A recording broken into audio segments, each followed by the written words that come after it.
Hello one अस्सलाम वालेकुम everyone, कैसे हैं सब लोग। Back with another video. बहुत सारे कमेंट्स आ रहे हैं कि हामिद भाई कदाफी स्टेडियम लाहौर के बाद कराची एंड पिंडी साइड पे भी डिमोलेशन शुरू हो चुकी है अपग्रेडेशन के लिए। सारा प्लान आपके साथ शेयर कर देते हैं कि अब तक की क्या अपडेट्स हैं, क्या काम चल रहा है। फार एंड पे आपको कराची स्टेडियम के स्टैंड्स दिख रहे होंगे, वो डिमोलिश कर दिए हैं। पिंडी साइड पे भी डिमोलेशन चल रही है। खैर सारा आपको समझा देते हैं। आप चैनल को सब्सक्राइब करके बेल आइकन को प्रेस कर लें ताकि आपको आने वाली अपडेट्स भी मिलती रहे। आप स्टे ट्यून रहिए चैनल के साथ। जिस तरह से कदाफी स्टेडियम लाहौर का हमने आपको एक्सक्लूसिव अपडेट किया, इस तरह से कराची एंड पिंडी की भी अपडेट्स आएगी। अभी अभी यहाँ पे डिमोलेशन शुरू हुई है कदाफी स्टेडियम लाहौर का। जिस तरह डे बाय डे हम अपडेट करते आए, टाइम टू टाइम इस तरह से सेट का भी अपडेट होगा। बहुत पहले मैंने आपके साथ शेयर कर दिया था जो एफटीपी अनाउंस हुआ है चैंपियंस ट्रॉफी तक पाकिस्तान का, उसमें आपने देख लिया कि कदाफी स्टेडियम लाहौर तो चैंपियंस ट्रॉफी तक बिल्कुल क्लोज है, वहाँ पे कोई मैच नहीं हो रहा। लेकिन कराची एंड पिंडी साइड पे मैचेस होंगे, उस दौरान भी काम चलता रहेगा। अभी काफ़ी डेज हैं, 21 अगस्त को पहला टेस्ट शुरू हो रहा है, वो भी पिंडी साइड पे है। तो 21 अगस्त तक डेमोलेशन सारी ऑलमोस्ट फिनिश हो जाएगी। जिस तरह से कदाफी स्टेडियम लाहौर की विद इन टाइम फिनिश हुई। लेकिन कदाफी स्टेडियम लाहौर की ये जो लेटेस्ट वीडियो हमने आपके साथ अभी अभी शेयर की थी, जब वो सेरेमनी हो रही थी, संग बुनियाद रखा जा रहा था, यानी 5 अगस्त उसमें कंस्ट्रक्शन की डेट मेंशन थी। लेकिन उससे काफी पहले डिमोलेशन का काम एफडब्ल्यू वाले फिनिश कर चुके थे। ऑलमोस्ट पूरा जुलाई गुजर गया। चले लाहौर साइड पे तो कोई टेंशन नहीं है, वहाँ पे मैचेस नहीं हो रहे चैंपियंस ट्रॉफी तक। लेकिन Pindi cricket stadium and Karachi side पे ये बांग्लादेश के अगेंस्ट भी मैचेस होस्ट कर रहा है पिंडी स्टेडियम। 21 अगस्त तक यहाँ पे डिमोलेशन फिनिश करने की कोशिश करेंगे, लेकिन उस दौरान भी काम वगैरह चलता रहेगा। फिलहाल ये कराची एंड पिंडी साइड पे तोड़ फोड़ वगैरह चल रही है। लाहौर साइड पे प्रॉपर अब कंस्ट्रक्शन शुरू हो जाएगी।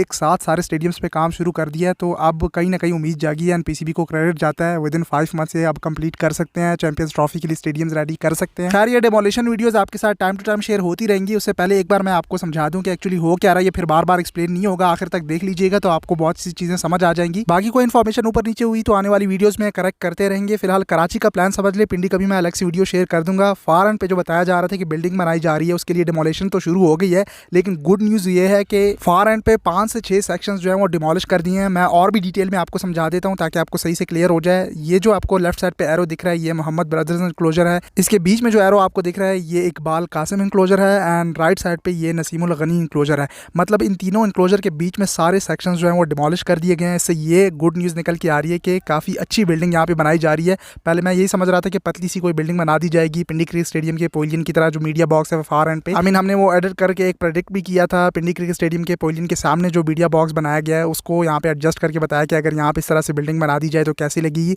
लेकिन जिस तरह से यहाँ पे काफ़ी सारे स्टैंड्स डिमोलिश कर दिए, 5 से 6 तो फिलहाल हो गए हैं। ऊपर से रूफ भी हटा दी गई है। ये नहीं कि सिर्फ डिमोलिश हो रही है नीचे के स्टैंड। जो लेफ्ट एंड राइट साइड पे सेक्शंस थे, यानी नसीमुल गनी एंड मोहम्मद ब्रदर्स के बाद जो इंक्लोजर है लेफ्ट राइट साइड पे, उनके ऊपर से रूफ हटा दी गई है। तो वो रूफ भी हटाई गई है एंड स्टैंड्स भी डिमोलिश कर दिए। नीचे साइड पे आपको दिख रहा होगा पिक में। मैं क्यों इसको गुड न्यूज़ कह रहा हूँ कि एक अच्छी बिल्डिंग बन रही है। जिस तरह से डिमोलिशन कर रहे हैं वो तो आगे आने वाला प्लान ही बताया गया कि हॉस्पिटलिटी बॉक्सेस वगैरह बनते हैं, चेयर्स इंस्टॉलेशन, स्क्रीन्स वगैरह चेंज होना, फ्लड लाइट्स इंस्टॉलेशन। खास तौर पे सबसे पहले जो टॉप प्रायोरिटी है कराची स्टेडियम के फैंस के व्यू एक्सपीरियंस, जो जंगले हैं, जो ग्रिल लगी हुई है, इसको अपग्रेड करना। इसको किस तरह से ये अपडेट करते हैं वो भी आगे आने वाली वीडियोस में शेयर करते रहेंगे। खास तौर पे पाकिस्तान क्रिकेट बोर्ड के चेयरमैन मोहसिन नकवी ने हाईलाइट किया था कि व्यू एक्सपीरियंस जो रूफ है उससे नजर ही नहीं आती आउटफील्ड। और ये बहुत से लोग यही शिकायत करते हैं, कराची के लोग इसीलिए मैचेस देखने आते नहीं है।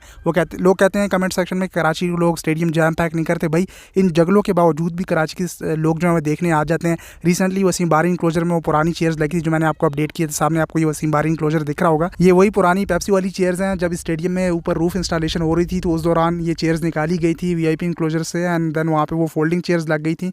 ये स्टोर वगैरह में पड़ी हुई थी, तो फिर इसको फिर से कलर करके यहाँ पे इंस्टॉल कर दिया गया था। मैंने वीडियो आपके साथ शेयर की थी। लेकिन अब चेयर्स भी नहीं आएंगी और स्क्रीनें, फ्लड लाइट्स, बहुत कुछ नया अपग्रेड होगा। कराची स्टेडियम की जो स्क्रीन है उसने अलग से पूरा एक सेक्शन घेरा हुआ है। मुल्तान स्टेडियम में भी आपने स्क्रीन देखी होगी इस तरह से। पिंडी का तो चले फिर भी वो ऊपर साइड पे है। तो कराची स्टेडियम की स्क्रीन ने पूरा एक स्टैंड घेरा हुआ, उसके पीछे फैंस नहीं बैठ सकते, तो वो भी ऊपर साइड पे जाएगी। स्क्रीनें अलग से नई चेंज होंगी। साथ साथ जो ये पवेलियन का मैं आपको कह रहा हूँ, ये तो उस वक्त 90s 80s के स्टेडियम बने हुए, तो उस टाइम के ये पवेलियन बने हुए पिंडी, कराची, मुल्तान, लाहौर साइड पे। लाहौर का तो पूरा फ्यूचर प्लान शेयर कर दिया है। लेकिन कराची साइड पे फार एंड पे जो न्यू बिल्डिंग आ जाएगी वो बहुत बेहतरीन बनने वाली है। अब इसके लेफ्ट राइट साइड पे हॉस्पिटलिटी बॉक्सेस मजीद बनाते हैं, या ये पूरा लंबा एरिया जो डिमोलिश किया है पूरा न्यू बिल्डिंग को देते हैं। हॉस्पिटलिटी बॉक्सेस भी अगर बना देते हैं उसको भी कदाफी स्टेडियम लाहौर की 3D मॉडल की तरह अगर पवेलियन के साथ ही एडजस्ट कर दें तो पूरी एक बड़ी बिल्डिंग आ जाएगी जिसमें आपके हॉस्पिटलिटी बॉक्सेस भी आ जाएंगे। खैर इस साइड के भी 3D शेयर नहीं हुए, वो तो नेस्पाक ने जब उस टाइम कंसल्टेंट हायर कर रहे थे, जो लोकल कंसल्टेंट है, इंटरनेशनल कंसल्टेंट तो BDP बिल्डिंग्स एंड पार्टनर वाले हैं, तो उन्होंने फिर सारे वो 3D मॉडल वगैरह चेंज कर दिए थे। प्लान में चेंजेस आ गई थी। लोकल कंसल्टेंट स्टिल नेस्पाक वाले ही हैं, मतलब दोनों मिलकर काम कर रहे हैं। तो लोकल कंसल्टेंट नेस्पाक वाले आप सब जानते हैं उनको, तो वो अगर सजेस्ट करें, ये उन्होंने ब्रीफ किया था PCB के चेयरमैन मोहसिन नकवी को जब ये मॉडल शेयर हुआ था। मैंने आपके साथ वीडियो शेयर की थी। बीच में वो building and left right side पे with capacity increase hospitality boxes double tier ऐसे बना दिया जाता है, या फिर BDP वाले उसका भी अलग से अपनी तरफ से कोई मॉडल बना बना के उस तरह से बिल्डिंग बनाते हैं। लाहौर का सिर्फ शेयर किया हुआ है, कराची एंड पिंडी साइड पे कोई 3D वगैरह भी शेयर नहीं किया ऑफिशियली। लेकिन यकीनन नस पाक वाले इंटरनेशनल हैं, उन्होंने काफ़ी बड़े बड़े स्टेडियम्स में काम किया हुआ है। तो उनको मैंने स्टार्ट में जब कहा था कि कंसल्टेंट जब हायर करेगा पीसीबी, तो इंटरनेशनल कंसल्टेंट नो डाउट बेहतरीन काम करता है, लेकिन उनको टाइम भी चाहिए होता है और इस वक्त टाइम है नहीं, बहुत कम टाइम है चैंपियंस ट्रॉफी तक। तो यूज टू होने में, चीज़ों को समझने में, सर्वे वगैरह करने में काफ़ी टाइम लग जाता है। शायद इस वजह से भी पीसीबी ने नस पाक वालों को भी हटाया नहीं है, उसको भी साथ में लोकल कंसल्टेंट के तौर पर रखा हुआ है ताकि वो मशवरा वगैरह आपस में करते रहें। इस जगह के बारे में, पाकिस्तान के बारे में ऑब्वियसली नस पाक वालों को ज़्यादा आइडिया है, तो यकीनन नस पाक वाले भी हेल्प कर रहे होंगे इंटरनेशनल कंसल्टेंट की, ताकि उनको काम करने में ज़्यादा दुश्वारी ना हो और विद इन टाइम ये काम सारे कंप्लीट हो जाए। बाकी रही, अगर ये आपके माइंड में क्वेश्चन आ रहा है, अक्सर मैंने कमेंट्स वगैरह भी देखे हैं कि मैचेस के दौरान तो काम हो रहा होगा, तो क्या फैंस को अलाउ होगा? वो डिपेंड करेगा। पिंडी साइड पे आप देखें तो वो मैं अलग से उस वीडियो में समझाऊंगा, इसमें काफ़ी लंबा हो जाएगा। लेकिन इतना मैं आपको बता दूं कि अगर सारे स्टैंड डिमोलिश कर दिए तो फिर वो फैंस बैठेंगे कहाँ पे, क्योंकि वहाँ पे बहुत से स्टैंड जो है डबल टियर होने वाले हैं। कैपेसिटी इंक्रीज़ करने के बारे में बड़ी अपडेट आई है, वो अभी ऑफिशियली किसी ने शेयर नहीं किया, लेकिन जर्नलिस्ट वगैरह यहाँ स्टेडियम के विजिट कर रहे हैं। ये पिक्स वगैरह भी ग्रुप्स में शेयर हो रही हैं, इसका मैं क्रेडिट वगैरह नहीं लूँगा। बाकी जब वीडियो वगैरह आएगी तो वो एक्सक्लूसिव मैं खुद आपके साथ शेयर कर दिया करूँगा, जैसे ये मैंने आपके साथ शेयर की थी। तो फिलहाल ये पिक्स वगैरह शेयर हो रही है, मैंने सोचा आपको समझा देता हूँ। ये जर्नलिस्ट वगैरह शेयर कर रहे हैं, वो बता रहे हैं, इन्फॉर्मेशन दे रहे हैं। बाकी कुछ ऑफिशियल होता है तब भी मैं आपके साथ अपडेट कर दूंगा। सो मैं यही बता रहा था कि जर्नलिस्ट की इन्फॉर्मेशन को भी अगर देखा जाए, स्टैंड्स अगर डिमोलिश हो जाएं तो फैंस कैसे आएंगे स्टेडियम में मैचेस देखने के लिए। और कुछ लोग कहते हैं कि टेस्ट मैचेस हैं, लोग नहीं आते देखने। भाई पाकिस्तान में टेस्ट मैचेस का भी क्रेज़ होता है, पिंडी स्टेडियम को जैम पैक कर दिया था जब इंग्लैंड ऑस्ट्रेलिया आए थे। इवन इस बांग्लादेश के टूर में भी आप देख लीजिएगा, अगर फैंस को अलाउ किया गया, टिकट्स के बारे में इन्फॉर्मेशन आएगी तो मैं आपके साथ शेयर कर दूंगा। फिलहाल टिकट्स के बारे में बिल्कुल भी नहीं बताया गया, टाइम भी कम रह गया मैचेस शुरू होने में, शायद इस वजह से भी लग रहा हो कि फैंस को शायद अलाउ ना किया जाए मैचेस के दौरान। लेट्स सी, देख लेते हैं, अपडेट आएगी तो मैं आपके साथ शेयर कर दूंगा। लेकिन टिकट्स के बारे में अभी कुछ नहीं बताया। 21 अगस्त को पहला टेस्ट मैच है पिंडी में और दूसरा टेस्ट मैच 30 अगस्त से यहाँ कराची में शुरू हो रहा है। वैसे तो पहले जब कोई सीरीज़ वगैरह अनाउंस होती है तो महीना 2 महीना पहले ही टिकट्स के बारे में इन्फॉर्मेशन पीसीबी रिलीज़ कर देता है, अक्सर ऐसे ही होता है।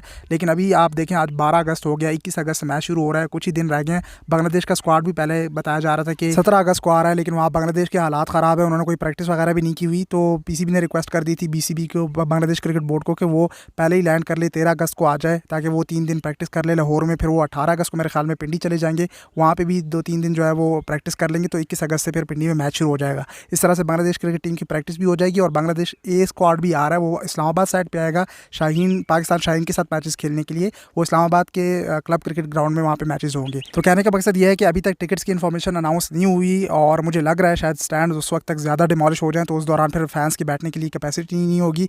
कराची साइड पर तो फिर भी सारे स्टैंड्स डिमोलिश नहीं हो रहे, सिर्फ वो फार एंड पे बिल्डिंग बन रही है, तो कराची साइड पर टिकट्स अनाउंस हो जाएंगे। लेकिन पिंडी का थोड़ा शक में, उसके हवाले से बड़ी अपग्रेडेशन प्लान्स की अपडेट्स आ रही हैं, वो मैं इसके बाद एक और वीडियो शेयर कर देता हूँ, उसमें मैं पिंडी का आपको सारा डिटेल में समझा देता हूँ, जिस तरह से कराची का मैंने आपको एक्सप्लेन किया। अगर कोई चीज़ जैसे मैंने पहले कहा कि इनकरेक्ट हो गई या ऑफिशियल अभी तक कुछ भी नहीं हुआ, ये हम अपनी तरफ से प्रेडिक्ट करके इनसाइड इन्फॉर्मेशन आती हैं तो आपके साथ शेयर कर देते हैं। खैर, वो आने वाली वीडियोज़ में करेक्ट होता रहेगा। लेकिन फिलहाल जो दिख रहा है अब तक, जो अपडेट्स हैं, मुझे खुशी इस बात की हुई कि ज़्यादा जो सामने के स्टैंड्स वो डिमोलिश हुए और एक अच्छी बिल्डिंग बनने की उम्मीद है। जिस तरह से एकदम से पीसीबी ने तीनों स्टेडियम्स में काम शुरू करके सरप्राइज़ किया, यकीनन इससे लग रहा है कि वाकई मोहसिन स्पीड होने वाला है, जैसे लोग अक्सर ये मीडिया पे चला रहे हैं। लेकिन अगेन मैं आपसे वही कह रहा हूँ, मैं नेगेटिव नहीं हो रहा, मैं सपोर्ट ही कर रहा हूँ अपनी साइड से। कई बार आपने देखा होगा मैं सपोर्ट ही करता आया हूँ। मेरा पॉइंट यही है कि जिस तरह से demolition with in time speed से की है, इस तरह से अब कंस्ट्रक्शन का काम भी स्पीड से विद इन 5 मंथ्स इसको कंप्लीट करे, ताकि फिर जनवरी फरवरी में ट्राई सीरीज चले। वो भी सारी मुल्तान में ही है, वो भी 1-2 महीने आपके पास स्टिल होंगे, लेकिन स्टिल 12 फरवरी से वार्म अप मैचेस शुरू हो जाने, तो उसके लिए तीनों स्टेडियम्स बिल्कुल रेडी हो। खैर, हम आपको अपडेट करते रहेंगे। सोशल मीडिया पे आके फॉलो कर लें। इस वीडियो के लिए इतना ही, तब तक के लिए टेक केयर, अल्लाह हाफिज़।